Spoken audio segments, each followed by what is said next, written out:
Yeah, thank you very much, Naomi Klein, and also thank you to Wolfgang Thieser to introduce me. Actually, two of my colleagues have been part of this IPCC special report on 1.5, so we have been very much involved in that. Yeah, you said the house is on fire. I would say from a Berlin perspective, the house is underwater. So we had two very serious events, so last spring and last autumn, where we had huge floods. So this is how we experienced the fire, you could say. And you made us optimistic. You say we can still save the planet, but we need some radical change. And you call it the Green New Deal. And I was wondering, since yesterday, we also have a Green Deal in Europe. So the new EU president of the EU Commission, Ursula von der Leyen, proposed a Green Deal. And it has many interesting components, such as smart mobility, a circular economy, a fair and a healthy food system, greenhouse gas neutrality, and so on. So many interesting things. And I was wondering how to distinguish these different Green Deals from each other.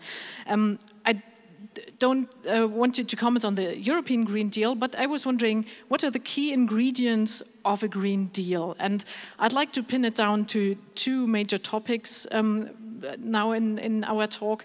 So one is on the role of markets, and the other is on the role of civil society and social movements. And you talked about the later, but I'd like to start with the question of the role of markets. I was wondering, do you suggest a new economic system, or can you explain how your approach really changes the rules of the game? Or to put it more bluntly, is it just the green capitalism where the currently brown companies with coal and gas and oil and so on are exchanged by green companies? So what makes it special in that case? So I think that fundamentally what makes it a Green New Deal and not something that sounds like it is whether it is really battling economic inequality at the same time as it is battling climate disruption. Because I think our economies have become so unequal. There's so many people who rightly feel so disenfranchised and are in such a precarious situation that they really don't have the capacity to absorb policies that increase the cost of living further, right?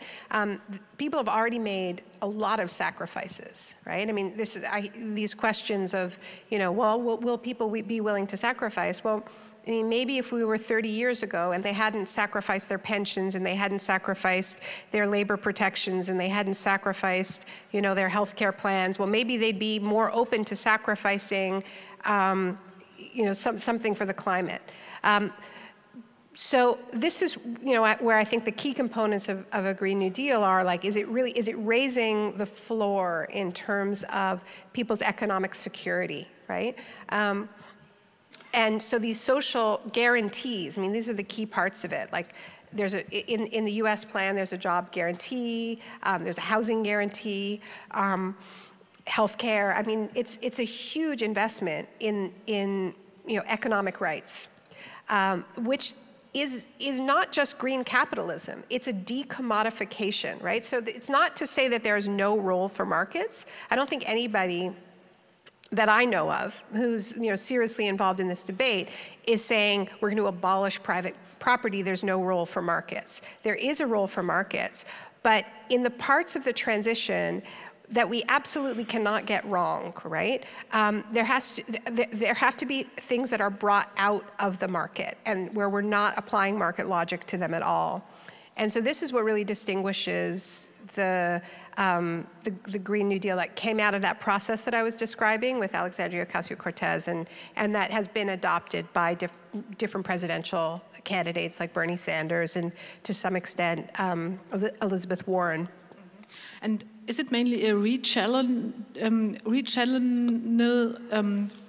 of investment, so just to put it in a different direction, or is it to create new investments, and where would the money come from when you need new investments? So I think there's there's a lot of direct job creation. And there's big debates about whether or not the renewable energy should be publicly controlled, whether municipally or in a commons, energy cooperatives. This is one of the debates going on between the Sanders campaign and the Warren campaign. Sanders has been very strong on saying that this transition needs to happen so quickly. We need to make sure that prices don't increase. And so, we need publicly owned renewable energy. There are debates about this. There's no central Green New Deal committee that is saying this is this, not this. There's a very live debate that's going on right now on these questions, and there are big debates about the question of carbon pricing as well, right? I think for a long time in the United States, almost all climate debate was focused on climate pricing. It was focused on either cap and trade or carbon taxes, what level to put the pricing at, and so on. And I think the difference that's going on now, some people have interpreted it to mean that people are saying there doesn't need to be any carbon pricing, and I don't think anybody believes that. It's that because there has been, honestly, such a strong backlash, and because people are under so much economic stress right now, the plan is not to lead with carbon pricing, because we can't see a way that you lead with carbon pricing in a context of so much economic hardship that isn't going to generate a backlash of the kind that we saw in France, of the kind that we've seen in Chile, of the kind that we've seen elsewhere. So we want to lead with what's actually what people are going to gain. They're going to get good jobs. They're going to get better services, and that's going to create a capacity to be able to absorb a little bit, some carbon pricing. But the carbon pricing has to be fair. It needs to be a progressive carbon tax, which means that the wealthier obviously have to pay more. But there's other ways of generating money. So we can have a financial transaction tax. We can have luxury taxes. But we are going to create money by also creating jobs directly. I'd like to stick to the point of carbon pricing, because this is also kind of my pet project and pet topic. So over the summer, we have seen a strong debate in Germany about carbon pricing, and now in the new climate package, we see a carbon price. It's far too low. It starts only with 10 euros, but it will increase over time, and we need to see much more, we would say. So we have also criticized this low level of a carbon price. Right. But I was wondering, in your book you refer to the polluter pays principle. Mm-hmm. And I was wondering, isn't the carbon price a really true instrument for implementing the polluter pays principle? It would be a kind of, the carbon pricing could be a very radical instrument, right? And you always hear two counter-arguments to that. So the first counter-argument is, well, yes, but the price will then be too low because there are obstacles in the political arena and so on. We will never see a high price. And the second counter-argument is what you just said. It's not fair, it's not just.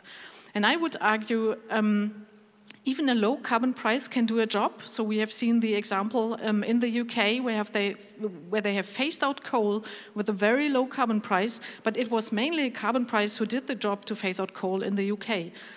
And on the fairness issue, there are very interesting proposals. For example, Switzerland, they have a high carbon price of about 90 euros, but they give it back to the population on a per capita basis. That was also discussed in Germany. It is now off the table. But you can have strong things like that. And in Canada, so British Columbia, I think they cut other taxes, labor taxes. So I was wondering, isn't the carbon price a really radical instrument for change? I just think we can't fetishize it as being the one thing that fixes it all. Like British Columbia has had a carbon tax now for a decade.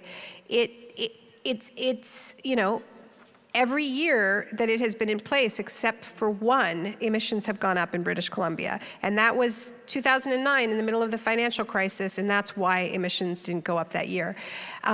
So I don't say I'm not saying we should abolish the carbon tax, but I just think we need to be realistic about how, like, it's so dramatic how much we need to lower emissions that it can only be one piece. And I think we need to be really, really strategic now about how we avoid backlash, how we bring people along. And I worry about leading with the tax, because that is what we've done for a long time, is lead with the tax. And I think, you know, post-Gilets jaunes, I don't understand how we can believe that we wouldn't bring about that backlash, no matter how well designed it is. And frankly, we're also dealing with a media environment where the right just lies about this, right? I mean, so, you know, another part of Canada and Ontario, we had carbon pricing. The reason electricity prices did go up, they didn't go up because of carbon pricing. They went up because of actually bad natural gas deals that they made and, you know, stupid government spending.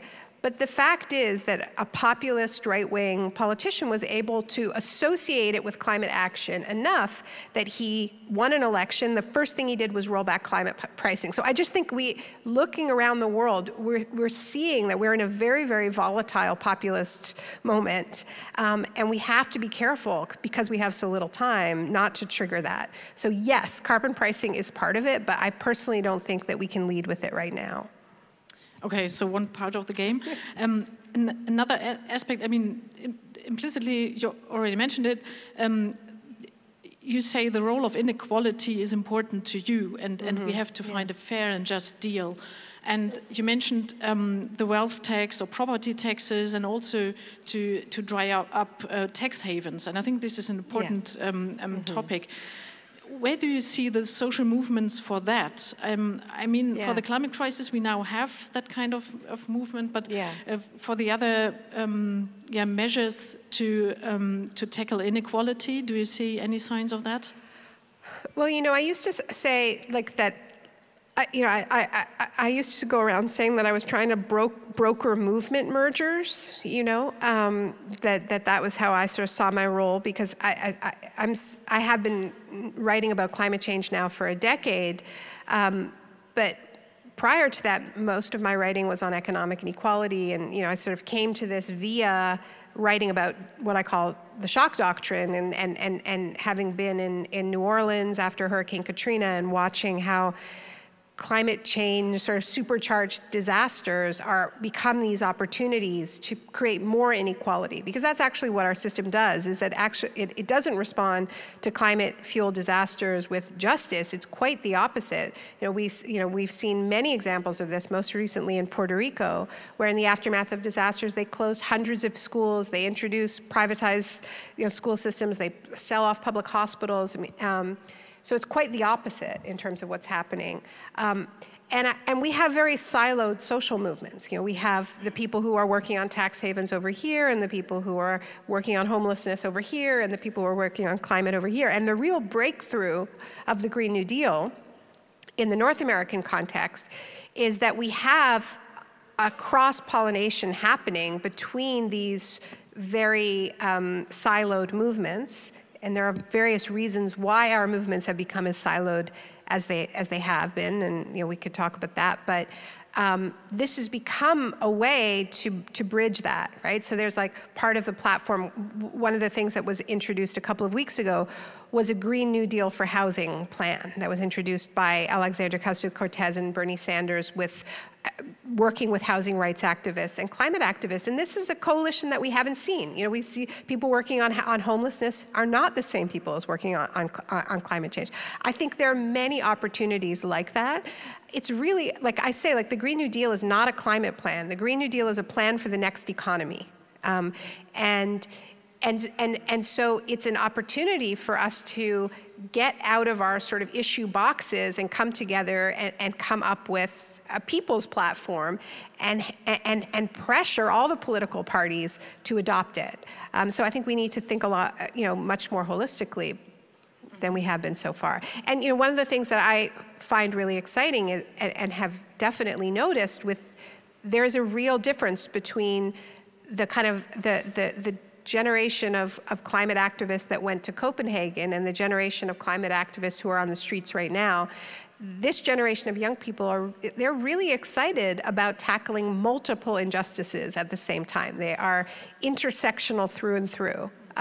They want to fight racism, they want to fight for migrant rights, they're fiercely internationalist, and they don't want it to just be a climate movement. That's my experience. Certainly that's the case in North America.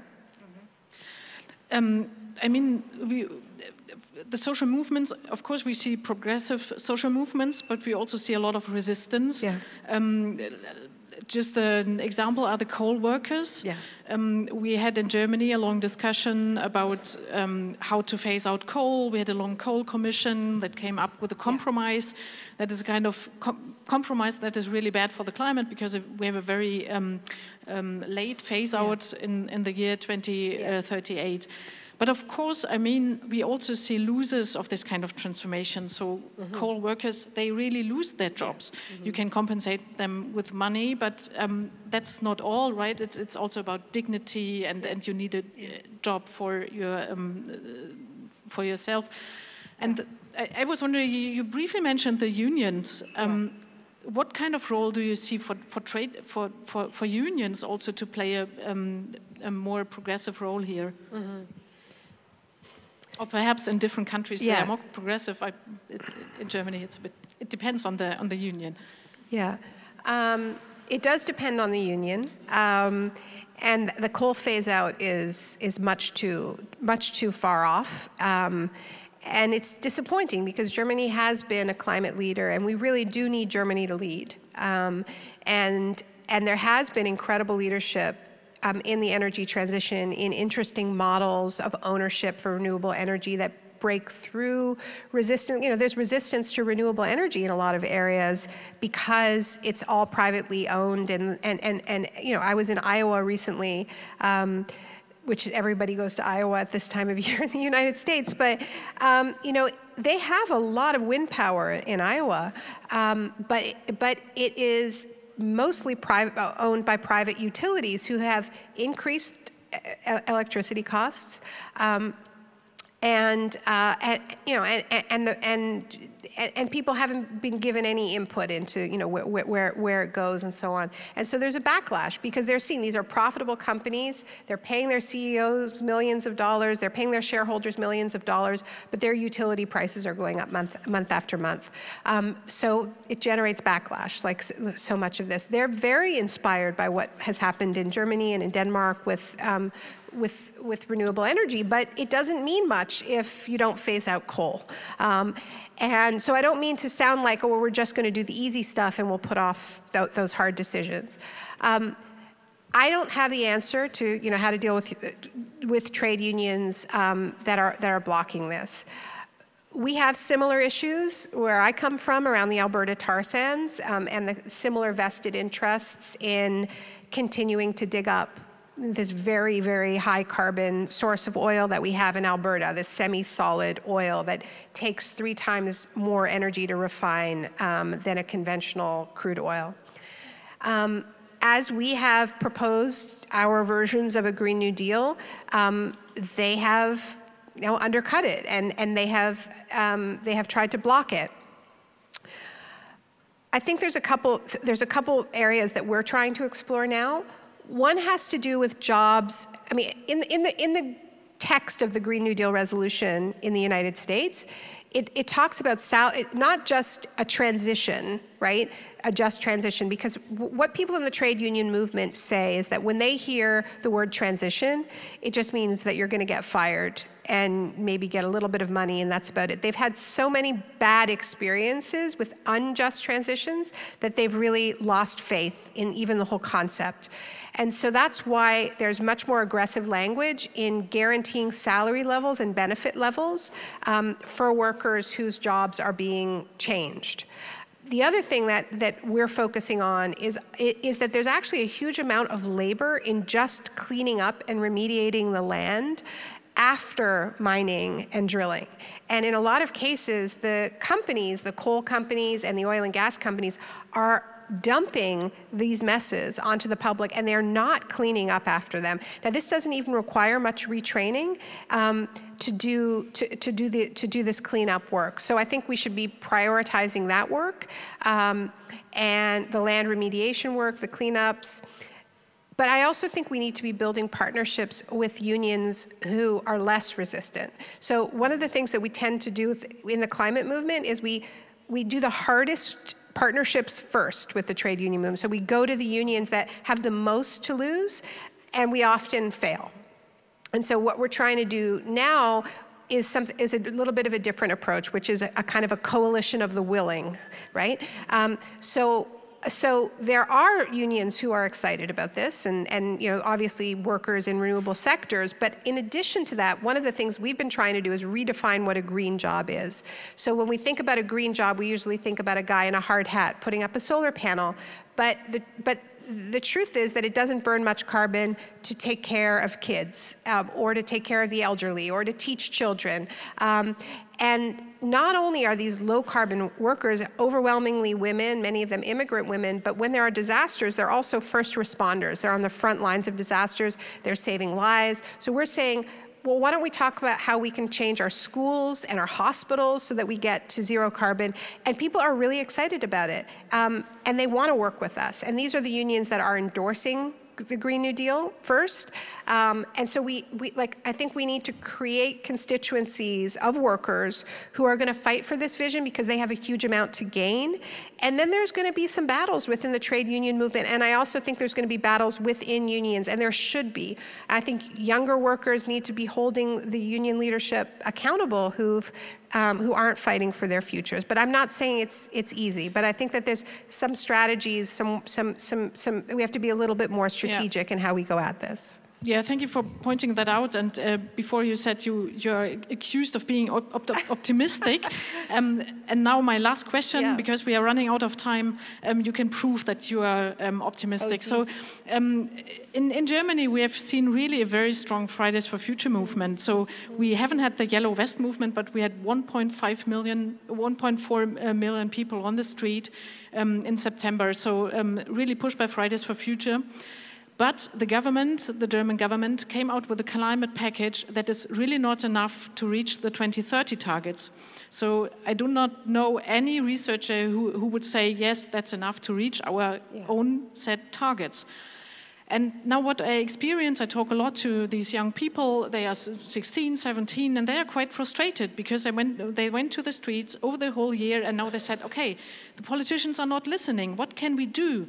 And the danger is that they radicalize, because Wolfgang Thierse said before, it's really a danger that we have a radical movement. So I was wondering, what do you tell these young people to keep the momentum? Should they keep on protesting on the streets, or how to continue? And perhaps you have a very short, optimistic answer for them. Well, I'm not somebody who's afraid of a little radical. I think. No, I would say a couple things. I think that this movement it is a disruptive movement, and it is a movement of young people who have found ways to reflect the sense of emergency that they want leaders to reflect, right? Young people aren't able to withhold their labor because generally young people aren't laborers. But their work is going to school. And so when young people refuse to go to school, it is a disruption. It is a disruption to business as usual. It is disruptive. I think in any movement, there's always a risk of falling into a ritual, right? Where what was disruptive, what got people's attention, becomes predictable, right? And this is true for any movement, right? When we fall into those rituals. So I would just say, don't be discouraged, first of all, that you haven't won everything. There has been an absolute transformation in the debate. There's incredible research out there that shows that the most convincing purveyors of information about the climate crisis are teenage girls, okay, convincing their parents, right? So young people are all changing the world in ways that we don't yet understand, particularly girls, not just girls, but it's, let's be honest, this is a movement led by young women, and they're feminists and intersectional. And so we don't, we have to keep up that sense of emergency. I think that, I think one of the things that's most important about this movement is that we do understand that this is not just a one-off, NGO campaign where we're going to just win it and then just relax. This is the work of our lives for all of us, and so we need to take care of each other. We need to build movements that allow people to take time off to take care of each other. So that we can stay in this, right? We really need to be in this for the long haul. But we also can't offload this onto young people, right? Young people have sounded the alarm, and they have been very clear that they want us to join them. They are taking incredible risks. They are making incredible sacrifices. Greta said when she addressed the United Nations, "You stole my childhood," which was a very difficult thing to hear. But I think it really begs the question, this is not a mostly young crowd, and this is not a spectator sport, we can't take our inspiration from young people and watch them make these incredible sacrifices and not make sacrifices ourselves. We have to find ways to declare that state of emergency in our own life. We have to disrupt our own business as usual, and that's going to look different for different people, but we also have to make sacrifices. If they're giving up their childhoods, we sure as hell can give up our evenings and weekends, and we can organize our co-workers, and we can build a movement that backs them up, that is truly intergenerational. And I think that we have to do that, and we need to figure out what's stopping us. Okay. The one thing I would just say, I just want to say one thing about fire. Because I've been thinking a lot about fire, and I think there are some really, really frightening fires in our world right now, these climate fires and these fires of hatred that are jumping from country to country. But fire is also a life-giving force. What we're seeing with climate disruption is really the misuse of fire. We're burning things that we need to leave in the ground. But when we don't misuse fire, fire clears away the debris in forests. It makes room for new growth. It fertilizes the soil. And so I really think that if we understand the science and we understand and we believe how little time we have left, then we actually need to figure out what debris is in ourselves that is holding us back and really keeping us from expressing the sense of emergency that we're seeing from young people. And maybe the debris is that we've told ourselves a story about how serious adults behave, and it isn't like that. Or maybe we've told ourselves a story about how we're afraid of radicalism, no good can come of that. Whatever the story is, whatever the debris is that is keeping us from actually rising to our historic moment, we need to burn it off, and we need to make room for new growth. So thank you. Thank you very much, Naomi Klein.